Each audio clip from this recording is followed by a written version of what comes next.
High বন্ধুরা, welcome to চন্দ্রগ্রহণস mini blog.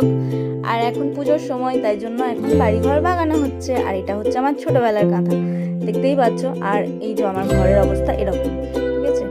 তো এখন আমরা সমস্ত কিছু গুছিয়ে নিয়ে যাব পুজোর বাজার করতে। আমার টিফিন বানানো আছে যদিও, আর এটা ষষ্ঠীর কিছুদিন আগের ঘটনা।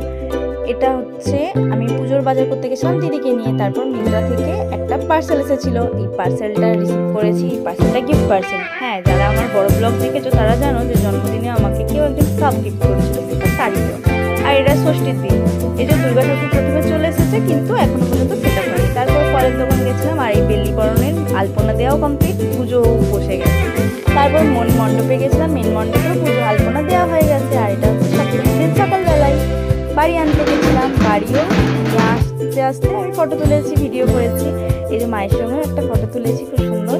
আর এই যে ঘট প্রতিষ্ঠাও হয়ে গেছে। তারপর আমরা পুজোর জন্য সমস্ত জোগাড়পাতি করে দিয়েছিলাম ঠাকুরমশাইকে। আর এই যে আমার ফ্রেন্ড এসেছিল, ফ্রেন্ডের সাথেও একটু ছবি তুলে নিয়েছি। ব্যাস এই পর্যন্ত।